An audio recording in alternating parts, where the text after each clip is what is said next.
Good morning everyone. It's such a beautiful sunny day here.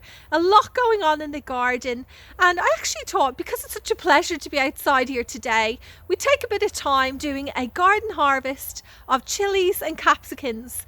Plus, I want to give you an update on the tree I'm sitting under, our main orange tree here in the backyard. And as well as that, I will be showing you what other seeds and seedlings I popped in the ground, which will grow nice and strong now over the coming months. So please just sit back and relax for a few minutes and let's get into it. I grabbed myself a basket and a pair of scissors because I'm not sure where my secateurs are. We're going to start off with some Madhatter capsicums. There are so many on this plant. I left most of them on here hoping that they would have changed to red like this one here. However, that's not the case. Despite them still getting quite a lot of sun during the day, I just don't think it's warm enough for them anymore. So I've started to pick them off at the green stage. Also, do you notice how a lot of the foliage is starting to yellow? This plant is getting really tired now, so yellowing on capsicum foliage is a sign of lack of water, and or also it could be nutrient deficient. Do you know what? I'm not really concerned about this because we are heading towards the end of the season where very shortly it's going to be time for me to dig up this plant, cut it back, put it in a pot and overwinter it until next spring. It makes sense that it could be nutrient deficient because it's been in this ground for months now at this stage, since I think I put it in early springtime, and the only food that it's received is from the soil beneath. It's probably quite depleted now and isn't feeding this plant as well as it had at the beginning of the season, and this is exactly the reason why after I pull a plant out and before I put a fresh one in, I always make sure to amend the soil to give the new season plants the best possible opportunity to grow to their full potential. I'm thinking today I might just focus on picking some chilies and capsicums so that I can make some chili capsicum powder. Okay, let's get picking.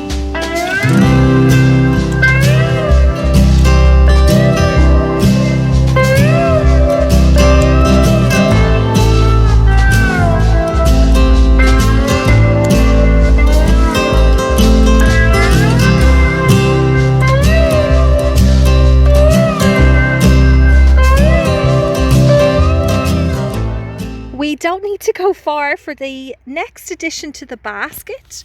Right beside those Madhatters, I have these, which are orange Habaneros.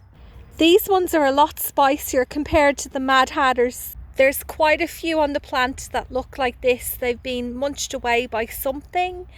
I'm guessing some kind of rodent. I'm not sure. Do rats like chilies? Here's another one. I really don't like talking about rats.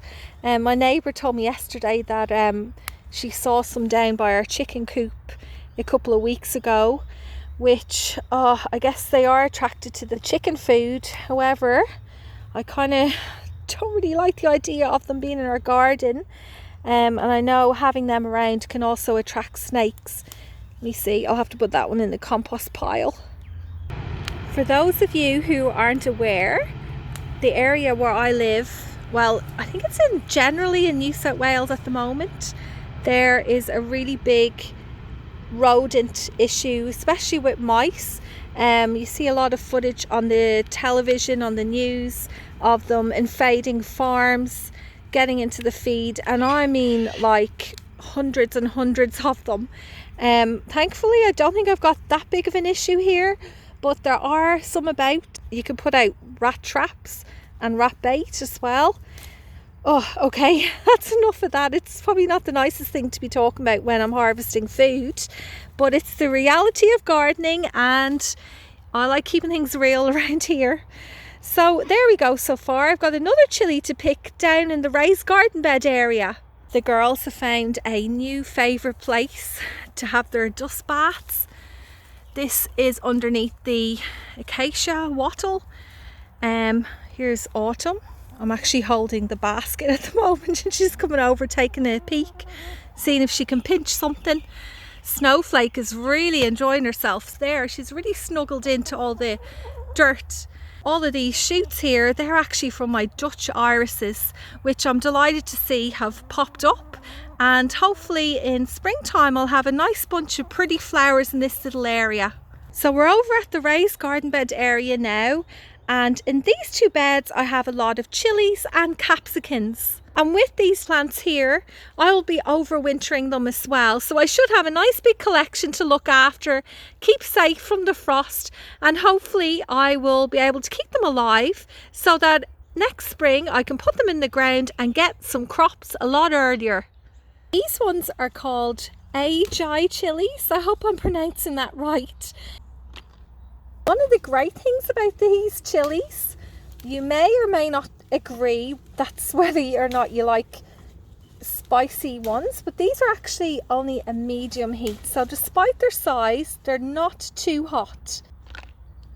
You can see here the plant is packed with them, absolute ton of them. So what I probably will do with these is I might try and dry some of them to make into powder, as I mentioned. I may also roast some of these, put them in oil. And also with chilies, another thing you can do with them, which is very basic and I showed you last year, is you can just freeze them. So I leave them whole, pop them in a container, and when you want to use them, take them out and grate them. And it works really well. Just grate them on top of any dishes that you want to add a little bit of a kick to. It has been a while since I've shown you our main orange tree in the back garden. The fruit, which have been growing all summer, are starting to ripen, which is always exciting to see. As many of you know, this tree was already established when we moved in here about 12 years ago. At the moment, it's using up a lot of energy producing what will be basket loads of fruit. So I need to make sure that I take good care of it during this stage. I'll be giving it a weekly deep water for the next couple of months, and in the coming days I'll top dress the soil under the canopy's circumference with plenty of compost and manures to ensure that the soil which it's growing in has all the nutrients it needs while it's producing so many oranges. I'm looking forward to sharing a few new recipes with you using these homegrown fruit in the months to come, so stay tuned. I'm now going to go through a few other plants which I put out in the garden since last Friday, starting off with this large bed over here. Along this side I have some kohlrabi seedlings. I grew these ones last year, so this is the purple variety. Then just in front of them I have a row of red ruby silver beet. You can see them all here. And the reason why I put these in this location is because just in front of them I have some little small calendula seedlings, which, like what I showed you last week, are the Pacific mix. The colours will be shades of orange and yellow, and I thought the contrast of those two colours will look really pretty, especially with this bed being at the very front entryway to the raised beds. I think it will be quite striking as you enter this area. And if you're wondering what all of these are, I think I put them in last year. They were just some spare daffodil bulbs which I popped in there, and over here these are some spare Dutch irises that I just randomly placed in here. I also planted out this raised garden bed, which was the very last one in this area to get its new frame. So in here at the back row I put in 3 silver beets. The one over on this side is yellow, pink stemmed and just regular. Then there's also some kale in here too. This plant in the centre is my mullein that I grew from seed last spring, so I'm hoping this spring coming, summertime, I get that flowering. And then I just have some nasturtiums here. Underground there's also some dahlia tubers, and here is a liriope, which I probably should transplant out of here. It's a bit random. Anyway, so this bed's done too.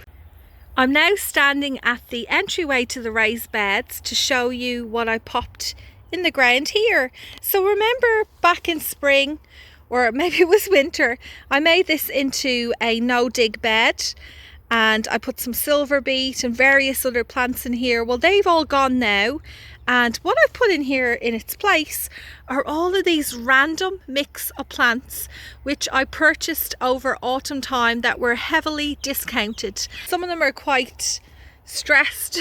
Like, look at this, I think I got it for $1. What's that one? You check. Oh, it's a salvia.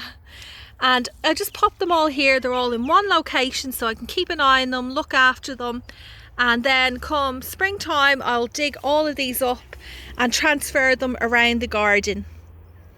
And the final area to show you is here where I sowed some seeds, 2 of them being turnips. So there's this one here which I grew last year, and this one which I actually can't remember growing. However, the packet was open, so I must have grown it at some stage. They're really unusual looking. Look how long they are. They almost look like carrots. So I've got a couple of turnips, and then at the back a couple of radishes. So this is a confetti mix, and then these are little yellow radishes. The salta, I hope I'm pronouncing that right. It shouldn't be too long before I'm harvesting them, maybe about 5 weeks or so. And with the turnips, I haven't actually checked to see how long these will take. 6 to 10 weeks, that's not too bad. So let's just hope the chickens don't get in here and scratch these up. I might actually cover them with some wire mesh just to make sure that they don't get disturbed. Over the weekend, I plan on adding a few more containers to that collection, where I'm probably going to sow some baby beets and a few more varieties of radishes. So I'm going to head off for now, get this video uploaded, and then probably head down to the garden centre where I need to buy a few more bags of potting mix. Thank you so much for watching, everyone. I'll see you again next Friday.